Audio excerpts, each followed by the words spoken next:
बिस्मिल्लाहिर्रहमानिर्रहीम। अस्सलाम वालेकुम students, welcome back to my channel all about maths with Sahar. आज की वीडियो क्लास 7 के लिए है। चैप्टर 11 है सिंपल इक्वेशन एंड एक्सरसाइज 11 ये है solve the following simple equation. Question हम इसका 4 स्टार्ट करने लगे हैं। आपको रिमेनिंग क्वेश्चन चाहिए तो सिंपल आप डिस्क्रिप्शन में जाए, वहाँ पे मैंने लिंक ऐड कर दिया हुआ प्लेलिस्ट का, आप वहाँ से सारे क्वेश्चन को देख सकते हैं। अगर आप मेरी ऑनलाइन पेड क्लासेस लेना चाहते हैं तो आप मुझे इंस्टाग्राम पे मैसेज कर सकते हैं। इसके लिए क्या करना है, मेरी डिस्क्रिप्शन में जाना है, वहाँ पे मैंने इंस्टाग्राम का लिंक ऐड कर दिया है, या आपको ऊपर स्क्रीन पे शो हो रहा होगा मेरा अकाउंट नेम, तो आप सर्च करके भी मुझे अप्रोच कर सकते हैं। क्वेश्चन 4 स्टार्ट करते हैं। 9x+4 is equal 7x+12। दोनों को इक्वल की फॉर्म में रखा तो वो एक इक्वेशन बन गई। ठीक है, इक्वेशन जो है ना वो बेसिकली आया इक्वालिटी से। इक्वल में दोनों अलजेब्रिक एक्सप्रेशंस हैं और जब वो इक्वालिटी की फॉर्म में कन्वर्ट कर दिया तो वो एक सिंपल इक्वेशन बन गई। ठीक है, अब हमारे पास यहाँ पे दो दो टर्म्स है, दोनों साइड पे ना दो दो टर्म्स हैं। फर्स्ट में इस साइड पे यानी कि इक्वल की इस साइड पे दो टर्म्स हैं और इक्वल की दूसरी साइड पे भी दो टर्म्स हैं। तो सबसे पहले हम क्या करते हैं, क्वेश्चन का सोल्यूशन लिख लेते हैं।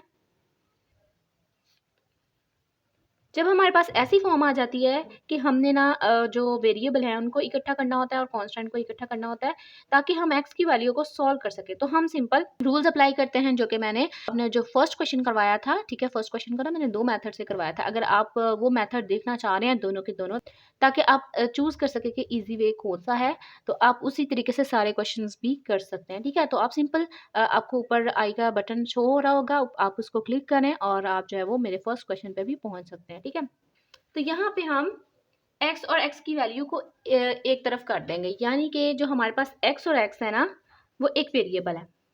अब वेरिएबल क्या होता है, जिसके अंदर कुछ अननोन वैल्यूज होती हैं, हमें पता नहीं है कि उसमें क्या आ सकता है। नेगेटिव नंबर आ सकता है, पॉजिटिव आ सकता है, डेसिमल आ सकता है, कुछ भी आ सकता है। ठीक है, तो हमने सिंपल क्या करना है, x की वैल्यू को फाइंड करना है। तो इस साइड पे हम डिसाइड कर रहे हैं कि हम वेरिएबल रख लेते हैं। तो सबसे पहले आप इक्वल की इस साइड पे देखते हैं कि कौन सा वेरिएबल पहले से एग्जिस्ट कर रहा है, तो उसको एज इट इज रहने दोगे। थोड़ी सी स्पेस आपने छोड़ देनी है, इक्वल का साइन अप्लाई करना है और इस साइड पे आपने कांस्टेंट रखने का डिसीजन किया ना, तो आप देखेंगे कि इस साइड पे पहले से कांस्टेंट कौन सा मौजूद है, +12, तो वो मैं एज इट इज लिख दूंगी। अब बात आती है इन दोनों की, क्योंकि इन दोनों को तो हमने एज इट इज लिख दिया है। तो अब ये जो वेरिएबल है इसने इस साइड पे आना ना, तो इसको जब ट्रांसफर करना होता है ना तो हम साइन को ऑपोजिट कर देते हैं। यही बातें हैं जो मैंने अपनी फर्स्ट वीडियो में यानी कि फर्स्ट क्वेश्चन में बताई हैं। यहाँ पे देखें प्लस है, कोई साइन नहीं एग्जिस्ट कर रहा, तो प्लस का साइन यहाँ पे मौजूद होता है। तो +7x है, तो जब इस साइड पे ट्रांसफर होगा तो -7x हो जाएगा। अभी मैं इस कांस्टेंट की बात नहीं करी क्योंकि इसने भी तो ट्रांसफर होना है ना, इसलिए मैंने इसको इस साइड पे नहीं लिखा। अभी फिलहाल मैं वेरिएबल को इस साइड पे लेके आ रही हूँ। नेक्स्ट स्टेप में इक्वल +12 और ये जो कॉन्स्टेंट है, अब ये वाले कॉन्स्टेंट ने इधर ट्रांसफर हो रहा है ना, तो इसका साइन जो है ना वो चेंज कर देंगे। +4 है तो -4 आ जाएगा। अब हम वेरिएबल को सॉल्व कर लेते हैं। 9 के साथ कोई भी साइन नहीं है तो प्लस का साइन एग्जिस्ट कर रहा होता है, प्लस माइनस माइनस दोनों ऑपोजिट साइन है तो ऑब्वियसली माइनस होगा।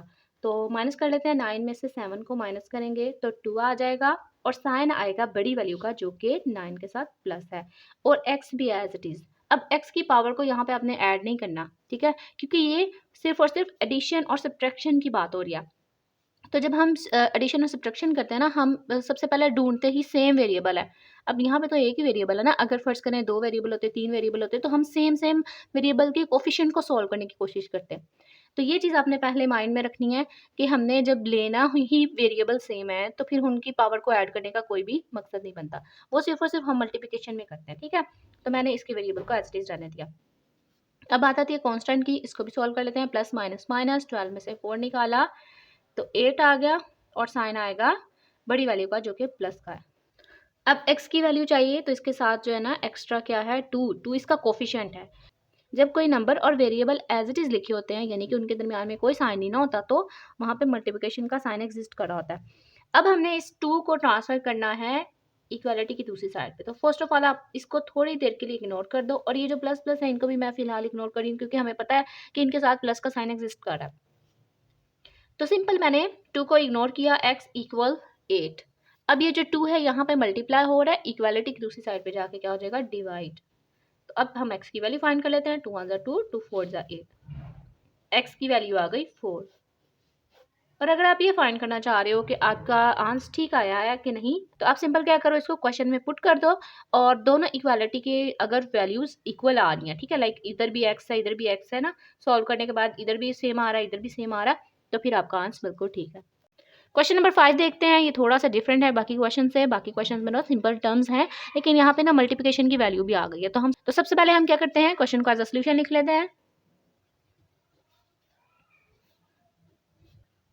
अच्छा, यहाँ पे आपको 2 ब्रैकेट्स नज़र आ रही हैं और दोनों के बाहर कुछ ना कुछ नंबर है। इसका मतलब है हमने इन दोनों ब्रैकेट को सेपरेट उन्हीं नंबर से मल्टीप्लाई करना है जो इनके बाहर है। तो सबसे पहले फर्स्ट ब्रैकेट को देखते हैं। फर्स्ट ब्रैकेट के अंदर कितनी टर्म्स हैं, 1 एंड 2, यानी कि 2 टर्म्स हैं और बाहर एक नंबर है। तो एक नंबर को हम सबसे पहले अंदर वाली वैल्यू के साथ मल्टीप्लाई कर देंगे, फर्स्ट टर्म के साथ, और फिर साइन को भी कंसीडर करेंगे, ये भी आपने ख्याल रखना है, और फिर सेकेंड जो टर्म है ना उसके साथ मल्टीप्लाई कर देंगे। इसी तरीके से 4 को भी जितनी भी अंदर टर्म्स हैं उनके साथ मल्टीप्लाई कर देंगे। ठीक है, तो यहाँ पे अब मैं मल्टीप्लाई कर देती हूँ। 3 6 18, सेंटर में आएगा माइनस। अब यहाँ पे मैं माइनस के आपको थोड़ी सी एक और मजीद चीज़ें बता देती हूँ, जैसे कि यहाँ पे कोई साइन नहीं तो प्लस का साइन, प्लस माइनस माइनस, तो इसलिए एग्जैक्टली वही साइन आएगा अगर बाहर प्लस है। अगर बाहर माइनस है ना तो फिर वो चेंज हो जाएगा। तो अभी फिलहाल हमें कोई मसला नहीं, हम सिंपल प्लस माइनस लिख देंगे। अब 3 ने मल्टीप्लाई होना है 2x के साथ। 3 मल्टीप्लाई होगा 2x के साथ, तो नंबर के साथ मल्टीप्लाई हो जाएगा। 3 2 6, और जो वेरिएबल है वो एज इट इज़ आ जाएगा। ठीक है, तो सिंपल यहाँ पे आएगा 6x। 3 2 6 and x as it is. अब 4 की बात करते हैं, तो प्लस 4 और 5x ने मल्टीप्लाई हो रहा है ना, तो इनको हम मल्टीप्लाई भी कर लेते हैं। नंबर के साथ मल्टीप्लाई हो जाएगा, जैसे कि मैंने यहाँ पे 3 और 2 के साथ किया था। 4 5 20, और जो x होगा ना वो एज इट इज़ आ जाएगा। ठीक है, 4 5 20 and x as it is. अब बात करते हैं, ये 4 को जब मैं 1 से मल्टीप्लाई करूँगी तो 4 आ जाएगा, लेकिन साइन का इशू है। अब साइन का वैसे यहाँ पे कोई मसला नहीं, लेकिन फिर भी मैं आपको बता देती हूँ, प्लस माइनस माइनस ही होता है। ये चीज़ मैं आपको बताना चाह रही हूँ कि अगर साइन बाहर प्लस का होता है ब्रैकेट के, तो कोई भी साइन चेंज नहीं होता, सेम आ जाता है। सिर्फ और सिर्फ माइनस में चेंज होता है। ठीक है, अच्छा, ये हमारे पास ना एक फॉर्म आ गई है जो पहले क्वेश्चन थे उस तरह की। अब हम क्या करेंगे, इनके कोफिशिएंट को ना देखें। यहाँ पे हमने इनको इकट्ठा किया, यानी कि कांस्टेंट को एक तरफ कर दिया, वेरिएबल को एक तरफ कर दिया। इसमें पहले से ही एक तरफ ही सारी चीज़ें हैं, तो हम ना पहले सोल्ड आउट करते हैं, फिर कांस्टेंट और वेरिएबल को अलग अलग कर देते हैं। आप ये वाला काम भी कर सकते हैं, नहीं तो जो दूसरा काम है वो सिंपल क्या है कि आप वेरिएबल जो कांस्टेंट है उनको आप पहले से अलग कर दो, वेरिएबल को अलग करके फिर सॉल्व कर लो। मैं जो यहाँ पे इस स्टेज पे यहाँ पे सुजेस्ट करूँगी वो यही करूँगी कि आप पहले सारा सॉल्व कर लो। तो वेरिएबल को फाइंड कर लेते हैं। वेरिएबल हमारे पास कौन कौन से हैं, एक है जिसके साथ x की वैल्यू है, यानी कि जिसके साथ x है, तो ये एक 6 माइनस 6x, और एक है प्लस 20। अब ये जो माइनस है ना ये 6 का है, 6x का है। ठीक है, तो हम इनको अरेंज कर लेते हैं, नहीं तो आप इसको डायरेक्टली भी प्लस कर सकते हो। प्लस 20 में अरेंज कर रही हूँ, प्लस 20x माइनस 6x, और इधर से यहाँ पे 18 के साथ कोई साइन नहीं, तो ऑब्वियसली यहाँ पे प्लस का साइन एग्जिस्ट कर रहा है। प्लस 18 माइनस 4, क्योंकि ये दोनों बचे थे इनको भी मैंने अरेंज करके लिख दिया। अब हम वेरिएबल को सॉल्व कर लेते हैं। प्लस माइनस माइनस 20 में से 6 को निकाला तो आएगा 14, और x जो है ना वो एज इट इज़ आएगा, क्योंकि मैंने x की बात आपको पहले ही बताई है इसकी पावर की, तो आप इसमें मिस्टेक मत करिएगा। तो अब सिंपल प्लस माइनस माइनस 20 में से 6 को निकाला, 14 आ गया, और साइन जो है ना वो बड़ी वैल्यू का 20 के साथ वाला आएगा। अब प्लस माइनस माइनस 18 में से 4 निकाला, 14 आ जाएगा। ठीक है, तो 14 आ गया, लेकिन साइन जो है वो कौन सा आएगा, बड़ी वैल्यू का, प्लस का। ठीक है, ये मैं एरोज लगा रही हूँ ताकि आपको पता चल जाए कि किसका सोल्यूशन किसके साथ है। तो सिंपल इनको भी सॉल्व करने से 14 आया, इसको भी सॉल्व करने से इसका कोफिशिएंट 14 आया। अब हमें चाहिए x की वैल्यू। तो जैसे कि फर्स्ट क्वेश्चन में मैंने बताया था कि x के साथ आपने देखना है कि कोई ऐसा कांस्टेंट, ऐसी वैल्यू है जिसके साथ कोई वेरिएबल नहीं है। यस, ये हमारे पास मौजूद है, ये तो इसका कोफिशिएंट हुआ ना, तो इसको हम एज इट इज रहने देते हैं और उसको ट्रांसफर कर देते हैं। अब देखें, जब इसने ट्रांसफर होना है तो यहाँ पे आ जाएगा 0, ये प्लस 14 है, तो यहाँ पे आके माइनस 14 हो जाएगा। ठीक है, तो अब ये स्टेप आप स्किप कर सकते थे, क्योंकि हमें पता है कि 0 ने कभी भी किसी के साथ अगर ऐड या सब्ट्रैक्ट होना है तो वही वैल्यू आ जाती है। ठीक है, तो मैं यहाँ पे ना वही वैल्यू लिख रही हूँ। ये जो है ना ये स्टेप आप ऑप्शनल कर दो, और माइनस 14 जो है ना वो एज इट इज आ जाएगा। अब हमें चाहिए x की वैल्यू। अभी भी 14 यहाँ पे मल्टीप्लाई हो रहा है, क्योंकि कोई साइन नहीं ना होता इन दोनों के दरमियान, तो मल्टीप्लिकेशन का साइन एग्जिस्ट कर रहा होता है, तो उस साइड पे जाके क्या हो जाएगा, डिवाइड। अब हम इनको कट कर लेते हैं। 14 1 ज़ा 14, 14 1 ज़ा 14, और माइनस 1 ऊपर आ जाए, नीचे वाले को हम इग्नोर कर देते हैं, बिकॉज अगर कोई भी वैल्यू मौजूद है ना, जैसे 2 है तो उसके नीचे कुछ भी आपको नज़र नहीं ना आ रहा, तो 1 एग्जिस्ट कर रहा होता है, इसलिए हम इसको ना इग्नोर करके सिंपल 2 लिख देते हैं। तो मैंने भी यहाँ पे 1 लिख दिया। अब अगर आप ये फाइंड करना चाह रहे हैं कि आपका ये ठीक है कि नहीं, सिंपल आप इसमें एक्स की वैल्यूज पुट करें और आपका ये सोल्यूशन करने के बाद इसका आंसर 0 के इक्वल आना चाहिए, क्योंकि यहाँ पे पहले से न्यूमेरिक डाटा 0 ही आएगा, ठीक है। और अगर सेम आ जाता है तो इसका मतलब आपका आंसर बिल्कुल ठीक है। क्वेश्चन नंबर 6 है, ये भी थोड़ा सा मिलता जुलता है क्वेश्चन 5 से, इसको भी सॉल्व कर लेते हैं। सबसे पहले तो क्वेश्चन को एज अ सोल्यूशन लिख लेते हैं। ऐसे हमने क्वेश्चन नंबर 5 में किया था ना कि ये जो मल्टीप्लिकेशन वैल्यूज थी इनको मल्टीप्लाई कर दिया था, ठीक है। इसी तरीके से अब हम नेक्स्ट में भी जो भी दो टर्म्स हैं, दो ब्रैकेट्स हैं, उनको बाहर वाली वैल्यू से मल्टीप्लाई करते जाएंगे, ठीक है।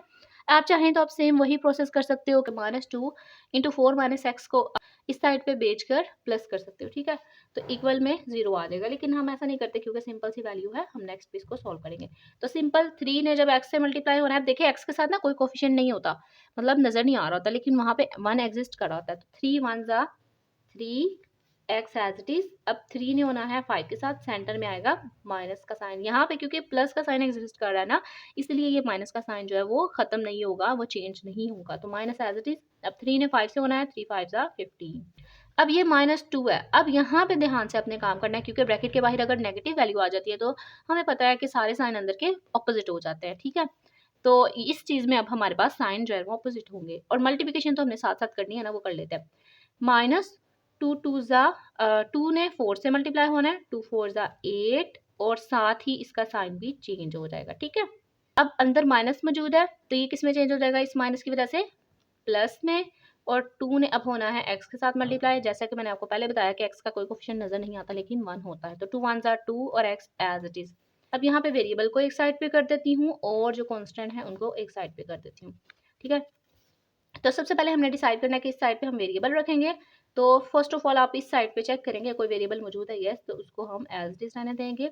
इक्वल, इस साइड पे कांस्टेंट की वैल्यू रखनी है ना, तो सबसे पहले आपने इक्वल की इस साइड पे देख लेना है कि कौन सा पहले से मौजूद है। तो -8 तो वो हम एज इट इज लिख लेंगे। अब हमने ट्रांसफर करना है ये दोनों वैल्यूज को। ये वेरिएबल है जो कि इस साइड पे आएगा, ये कांस्टेंट है और ये इस साइड पे आएगा। बस इनको लिख देना है, लेकिन इनका साइन चेंज करके। ये +2x है तो इस साइड पे आके हो गया -2x। ये -15 है तो इस साइड पे आके क्या हो जाएगा, +15। सॉल्व कर लेते हैं। यहाँ पे कोई साइन नहीं तो प्लस का साइन एग्जिस्ट कर रहा है, प्लस माइनस माइनस, 3 में से 2 निकाला 1 and x as it is. Sign आएगा बड़ी वैल्यू का जो कि प्लस है। Equal minus plus minus plus minus, 15 में से 8 निकाला तो 7, और साइन जो है वो बड़ी वैल्यू का आएगा जो कि 15 के साथ प्लस है। तो अगर मैं यहाँ पे फर्दर इग्नोरेंस करूँ, यानी कि इग्नोर कर दूँ प्लस को 1 को, क्योंकि हमें पता है कि अगर कोई भी वेरिएबल मौजूद है तो उसके साथ प्लस भी मौजूद होता है और 1 भी मौजूद होता है।